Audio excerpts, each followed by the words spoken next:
तो hello guys, कैसे हो आप लोग। उम्मीद करता हूँ ठीक ही होंगे। तो आज के इस वीडियो में जिस टॉपिक के ऊपर हम बात करने वाले हैं वो टॉपिक मेरे ख्याल से ऑलमोस्ट हर एक यूट्यूबर ने कवर कर लिया है, लेकिन मेरा भी मन है तो इसलिए मैं भी इस टॉपिक के ऊपर वीडियो बनाने वाला हूँ। और हाँ, आप टाइटल थंबनेल देख के आए हो इसलिए आपको पता ही है जो हमारा ये टॉपिक है ये होने वाला है नरूटो के सेज मोड के ऊपर, क्योंकि जो हमारा नरूटो है उसका नया वाला सेज मोड काफ़ी ज़्यादा फाड़ू होने वाला है, जिसके बारे में आज की वीडियो में हम बात करेंगे। तो हाँ, इतनी सी बात के लिए वीडियो को लाइक कर दो, चैनल को सब्सक्राइब कर दो, क्योंकि वीडियो काफ़ी ज़्यादा ऑसम होने वाली है। इसलिए अब बिना वक्त गवाए जल्दी से वीडियो को स्टार्ट कर लेते हैं।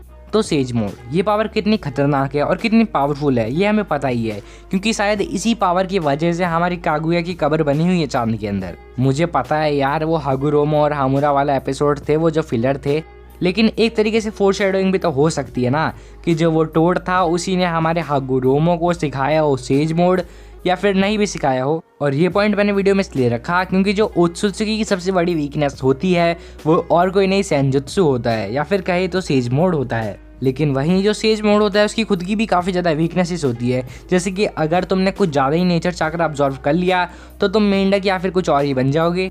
और सेकंड सबसे बड़ी वीकनेस जो मुझे खुद भी इसकी काफ़ी ज़्यादा बेकार लगती है वो है इसकी टाइम ड्यूरेशन, क्योंकि जैसे कि हमें पता है जो हमारे नरूटो का सेज मोड है उसकी टाइम ड्यूरेशन काफ़ी ज़्यादा कम है, 5 मिनट बस। हमारे नरूटो भैया कोड से काफ़ी ज़्यादा दूर है, तो इसलिए कोड तक पहुंचने में ही 5 मिनट लग जाएंगे। तो फिर किस बात का सेज मोड। लेकिन तो जैसे कि शिकामारू और बाकी बंदों के टोंट मारने पे कि तेरे पास कुरामा नहीं है तो उधर अकेला जाएगा तो तुम्हारा जाएगा, इसी बात का जवाब बनाने के लिए या फिर कहे तो खुद को वापस से स्ट्रॉन्ग बनाने के लिए हमारे नरूटो भैया के पास जो एक्सपीरियंस था उन्होंने उसको वापस से कैलकुलेट करा और उनके अंदर से कुछ हिडन पॉइंट्स निकाले और उनके खुद के सेज मोड को एक स्ट्रॉन्ग सेज मोड बना लिया। ऐसा मैं इसलिए कह रहा हूँ क्योंकि जैसे कि हमें पता है जो नरूटो का पेन आर्क में जो सेज मोड था वो एक परफेक्ट सेज मोड था। भले ही तब वो एक परफेक्ट सेज मोड था, लेकिन अभी भी अपना सेज मोड उसकी मैक्स पावर पे नहीं था। एंड गेस व्हाट, हमारे नरूटो भैया ने उनका सेज मोड अभी उनकी मैक्स पावर में कर लिया है। तो ठीक है, एक क्वेश्चन जो मेरे मन में भी आया था और आपके मन में भी आया था कि अगर हमारे नरूटो भैया ने उनके सेज मोड को इतना लॉन्ग कर लिया है कि वो 5 मिनट से ज़्यादा टिक जाएगा, तो फिर उन्होंने तो शैडो क्लोन क्यों बनाए। क्योंकि अगर तुम्हारा मतलब हो रहा है, अच्छे से काम चल रहा है, तो शैडो क्लोन बनाने की जरूरत ही क्या है। तो इसका एक सिंपल सा रीज़न है कि अगर उनकी पावर कहीं उन्हें धोखा दे दे तो उनके शैडो क्लोन ने वापस से हेल्प बैक कर ले, जो कि अगेन हमारे नरूटो भैया के बिग ब्रेन को दर्शाता है। तो अभी इस बकवास को थोड़ी देर के लिए साइड रखते हैं और आते हैं मेन मुद्दे पे। तो वो मुद्दा ये है कि हमारे नरूटो भैया के पास इतना खतरनाक सेज मोड आ चुका है, तो क्या वो इस सेज मोड से हमारे कोड को डिफीट कर पाएंगे। तो इसका मैं पहले एक्सप्लेनेशन दूंगा और फिर जवाब बताऊंगा। तो सबसे पहला पॉइंट, जो सेज मोड होता है वो काफ़ी ज़्यादा अच्छे से सेंस कर पाता है किसी भी चीज़ को, मेनली चाक्रा को। और ये पॉइंट मैंने इसलिए रखा है क्योंकि कोड की सबसे बड़ी वीकनेस यही बनने वाली है, क्योंकि अगर आपके एनिमी के पास आपके सबसे पावरफुल पावर का तोड़ है तो उसके पास सब कुछ है।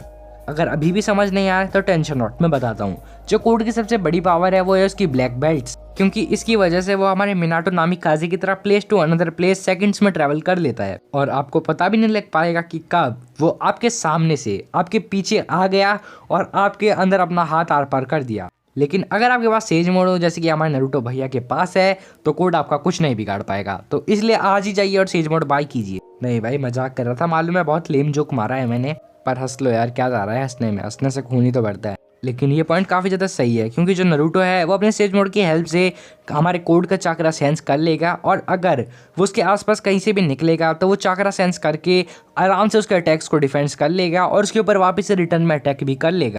और क्योंकि तब हमारा नरूटो सेज मोड यूज़ करेगा तो उसका एक ना एक रसिंगन या फिर कहे तो एक ना एक निंजुत्सु अटैक तो हमारे कोड को लगेगा ही लगेगा। क्योंकि जैसा कि वी ऑल नो जो ओत्सुत्सुकी होते हैं वो हमारे सेज पावर या फिर कहे तो सेंजुत्सु को एब्जॉर्ब नहीं कर पाते, और क्योंकि जो ओत्सुत्सुकी है उन्हें सेज मोड के बारे में ज़्यादा कुछ पता नहीं है। So now I am 1000% sure कि जो हमारा कोड होगा वो हमारे नरूटो के रसिंगन को, हाँ रसिंगन को ही, क्योंकि नरूटो ज़्यादातर रसिंगन ही यूज़ करता है, उसे अपने कर्मा की हेल्प से अब्जॉर्ब करने की कोशिश करेगा और वो अब्जॉर्ब कर नहीं पाएगा और वो उसके मुंह पे पड़ेगा, जिसकी वजह से उसे भी पता लग जाएगा कि नरूटो अब नर्फ नहीं रहा है, वो अभी भी काफ़ी ज़्यादा पावरफुल है।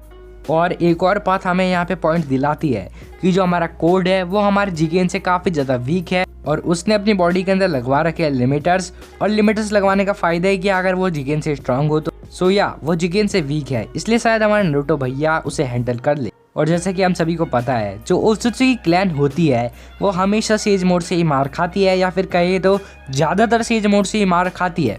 और अब आप लोग सोच रहे होंगे कि मैं बार बार ओत्सुत्सुकी क्लैन क्यों बोल रहा हूँ, जबकि कोड तो एक ओत्सुत्सुकी है ही नहीं। तो इसका भी एक रीज़न है, वो रीज़न है हमारे कोड के हाथ पे लगा हुआ व्हाइट कर्मा। क्योंकि जैसा कि हमने लेटेस्ट चैप्टर में पता लगाया था कि जो कर्मा सील है वो अपने यूज़र को उसके ओत्सुत्सुकी मतलब जिस ओत्सुत्सुकी की वो कर्मा सील लगाई हुई है उसका पूरा फाइटिंग एक्सपीरियंस और बाकी का फलाना एक्सपीरियंस हमारे यूज़र को दे देती है, जिसकी वजह से कोड शरीर से तो ओत्सुत्सुकी नहीं है लेकिन मन से ओत्सुत्सुकी है। And that is the only one reason कि वो हमारे नरूटो भैया से पिटेगा। क्योंकि जैसे कि हमें पता है नरूटो काफी ज्यादा जल्दी या फिर कहे तो मांगा के अंदर काफी ज्यादा जल्दी मरने वाले हैं, और हमें पता है हर एक बोरुटो फैन के अंदर एक ना एक नरूटो फैन तो होता ही है। इसी वजह से वो नहीं चाहेंगे कि नरूटो ऐसे ही मर जाए या फिर कुछ ना करे ही मर जाए। वो चाहते हैं कि नरूटो कुछ ऐसा करके मरे जिसकी वजह से सीरीज के एंड होते होते हमें उसकी याद आती रहे।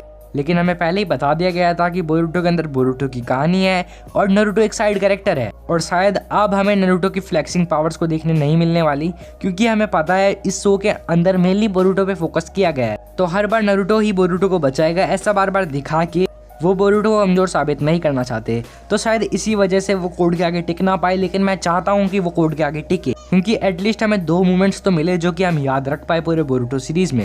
तो okay guys, that's all for today. Video पसंद आया तो लाइक कर दो, चैनल को सब्सक्राइब कर दो।